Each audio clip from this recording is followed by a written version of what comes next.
So what we're going to do is we're going to invite people into the live room so that we can really get into the details about the questions.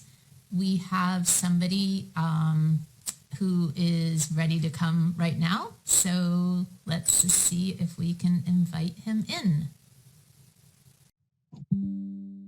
There we go. So we have the first person who's come with a question. And welcome, Jean. This is Jean. Again, this is our first time, so we thought we'd populate this with some familiar questions that come in for us as trainers. So what's your first question, Jean? Okay, well, my dog grabs the leash and starts tugging it whenever we're out on a walk. Okay. So the first question would be, how old is your dog? A year and a half. Year and a half? Okay. And when you're on the walk, is this something that's a new behavior or something that your dog's done for a long time? Done pretty much for a while. Okay, for a while. Mm-hmm. And how long have you had the dog? Since it was a puppy. Okay. And what breed is your dog? Border Collie. Border Collie. Okay. So when you do walks, do you do a loop walk where you don't repeat any of the walk, or do you tend to do more of an out and back walk? More out and back. Okay.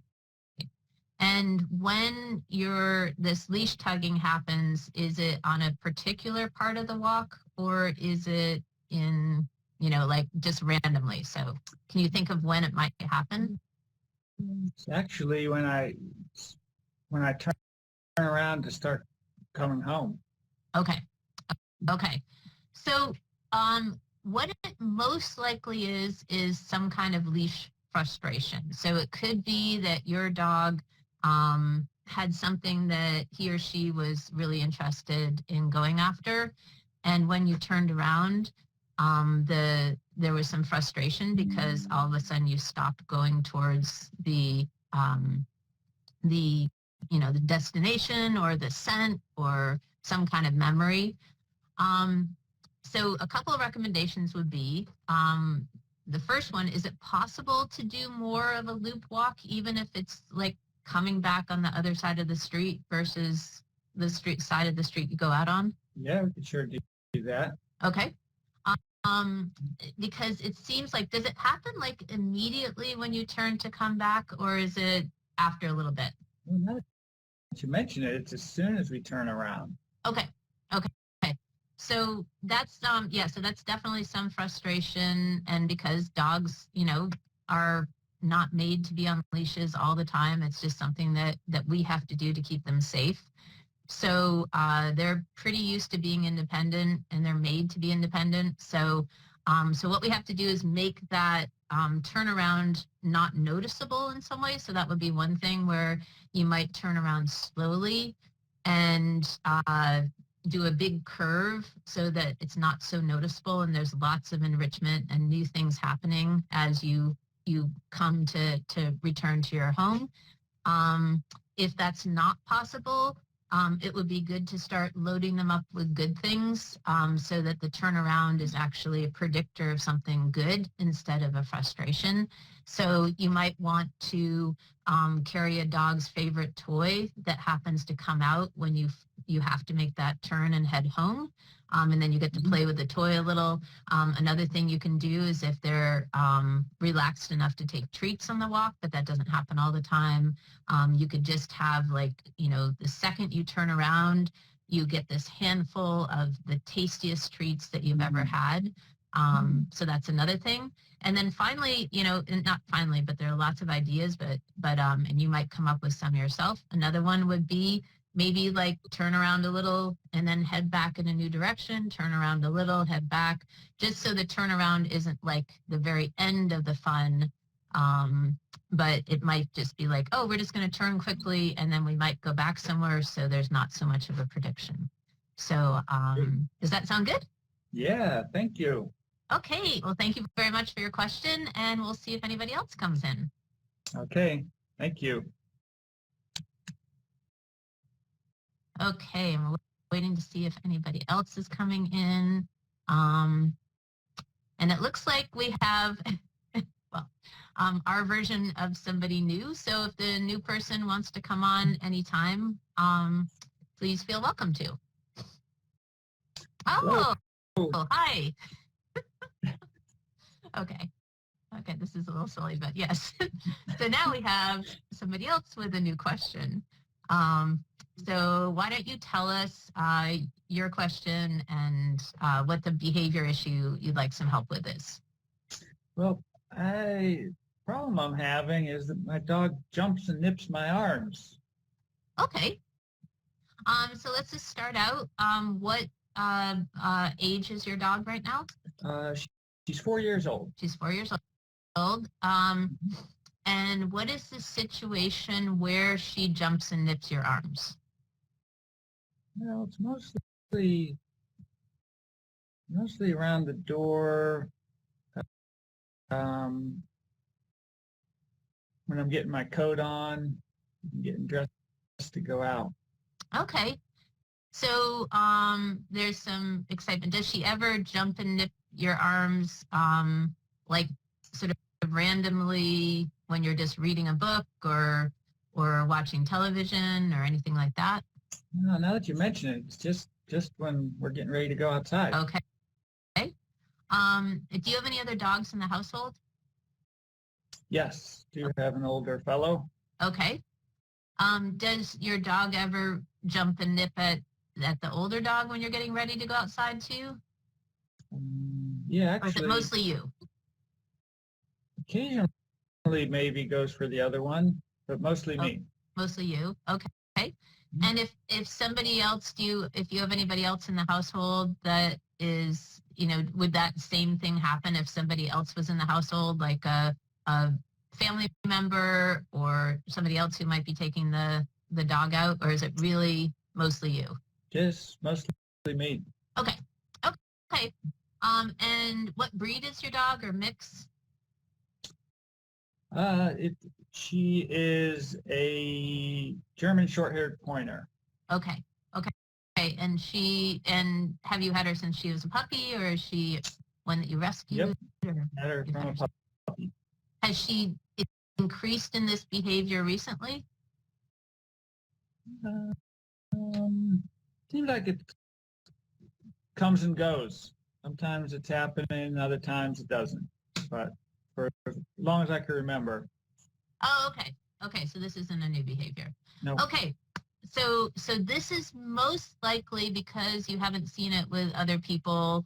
So we would probably say that this is more excitement than any kind of fear emotion, or so it's mostly just exuberance. The walk. Do you tend to always go on leash when you go out your front door, or do you often go? Can you go off leash when you go out your front door? We could go off leash through the yard, but we need to put a leash on eventually. Okay.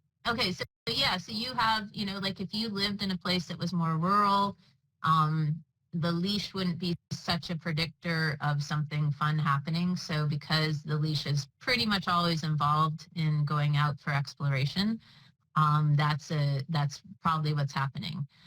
There are a couple of things to think about.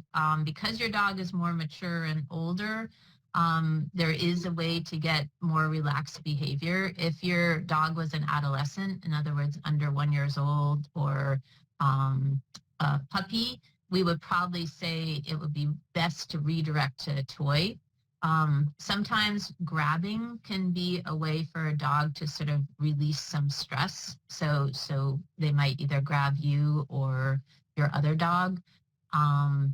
And so it's just, we have to figure out, like, can we actually ask them to settle a little bit, or is it better just to redirect their energy and go grab a toy? Do you have any favorite toys of the dogs of that dog that you could actually get your dog to go after? Yeah, there's certain. Yeah, she has some toys she really likes. Does she like to tug or retrieve? She likes to tug. Okay. Yeah.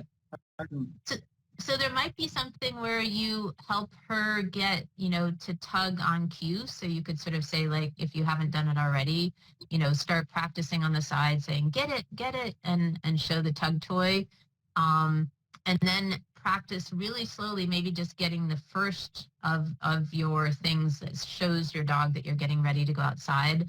So maybe you just pick up your coat, and then when you see your dog excited, you can say, get it. And then she can play with the tug toy and sort of release her stress that way.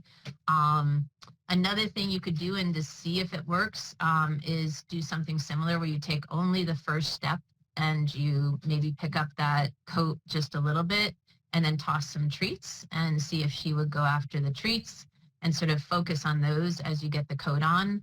Do you think she would go after treats? Is she a pretty food motivated dog, or is she? Sometimes, not always, but yeah, No. that could Okay. work. I think So that that could be attractive. something, yeah, it might be more likely that the toy is going to be her thing, her go-to behavior. Um, and then just think about, not like adding all the stimuli at once, but instead, doing the coat first and then seeing if you can get her to grab the toy, maybe then, putting the coat on and seeing if she could grab the toy. Because what you want to try to do is keep her from practicing that old way of getting her stress out and start redirecting to the toy. And then again, like food would be great. And then as you do more training, like we'd recommend, maybe doing a training program where you can actually help her learn to maybe go to her mat and lie there as you get your stuff on. But that's going to be a little more advanced and take more steps. So in the meantime, these might work out. So sounds good. All right. Thank you. Okay. Okay, great. We'll wait to see if there are any other questions. Thank All right. you. Thank you. Okay, and again, looking to see if anybody else is joining us right now for our first live animal connection training doggy Q&A. We're going to try to do these, I don't know, once every couple weeks or so. And we invite you anytime. This is on our Instagram page. It's Animal Connection Training. And we welcome you to join us anytime. We'll have, right now it's Thursday afternoon at 1, but we might be trying some other times, and we're on the Eastern Standard Time. Looks like we have one final question today. So when you're ready, you can join us. There. Hello there. Hi. Okay. So now we have our third and final. It's funny. Our third and final question for today. And again, we will do something like this in the future. So we look forward to having you join us with your questions. Okay. So what's our situation right now? Okay, so now my dog barks whenever he hears the neighbors outside the apartment. Okay.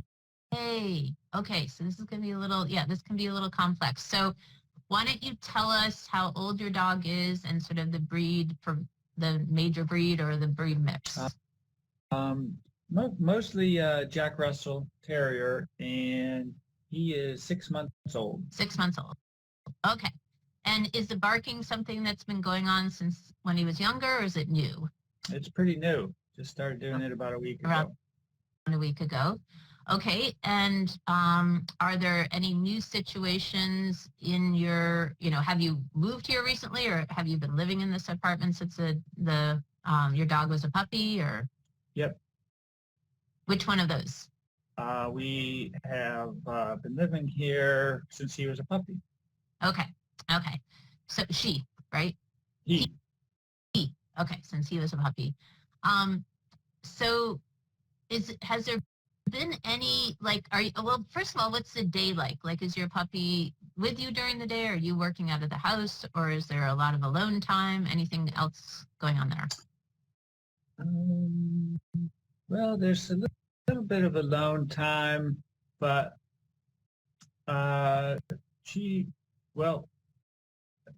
let's see. So mostly has somebody else in the house. If not me, then other people will be there when I'm gone. So mostly with other people. Any other dogs in the household?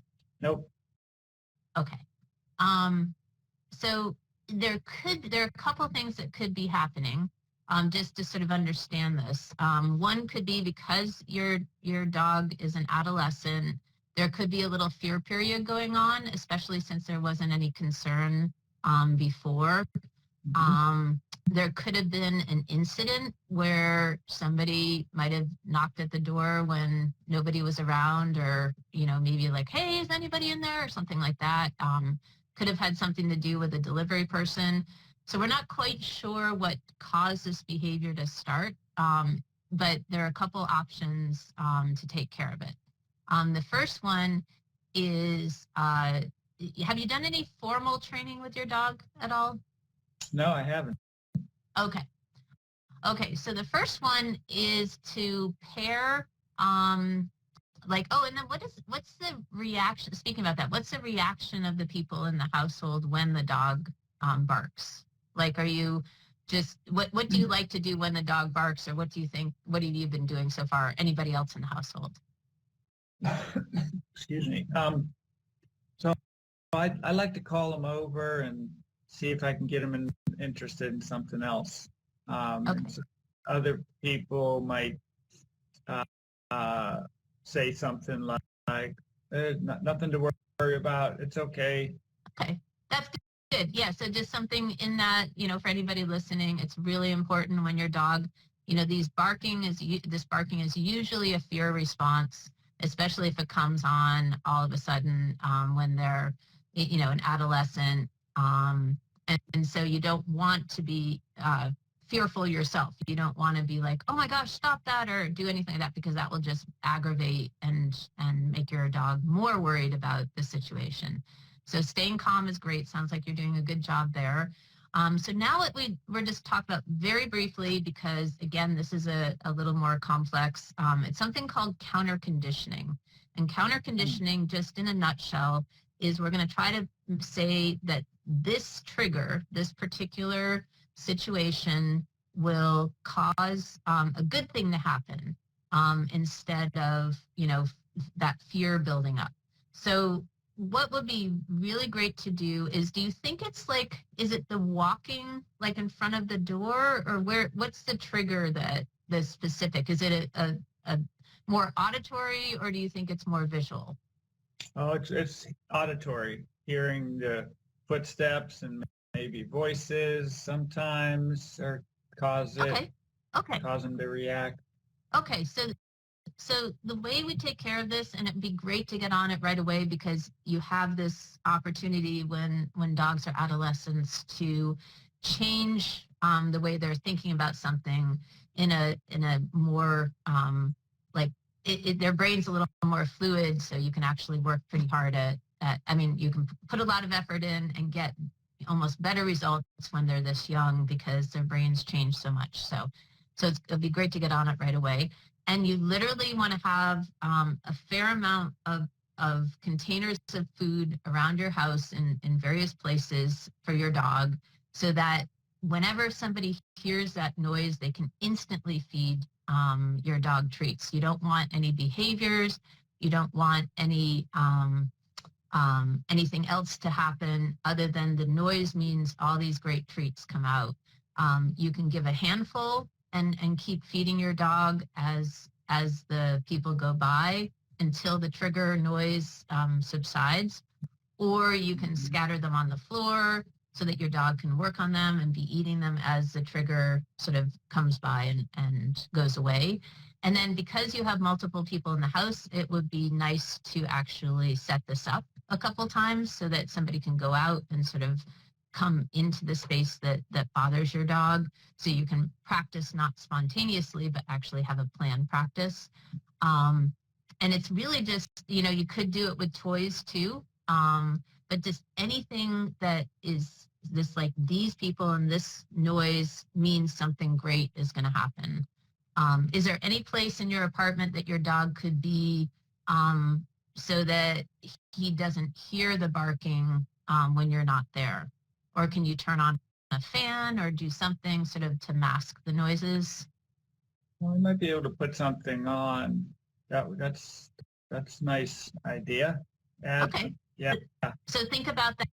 like, when you're, maybe even having a television on or something with voices, but not a scary show, of course, so that you're masking the noises when you're not there so your dog doesn't practice that behavior. Because remember, when your dog barks, the people leave. So there's a lot of reinforcement for that barking, like, oh, I barked and oh, I made that scary noise and those scary people go away, not scary.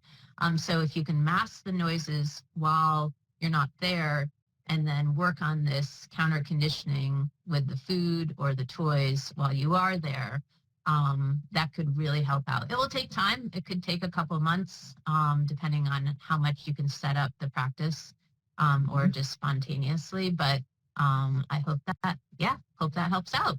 So any Great. other questions? Does that sound like something you can do? Yeah, it does. No, great ideas. Thank you. Okay. Okay, great. So I think we're at the end of I was thinking it'll probably be around 20 minutes or so. So what I'll do is I'll make a copy of this, so that we'll be able to have this for anybody who didn't get to see it live. And we really appreciate you coming to our first live Q&A. Okay, take care. Bye-bye.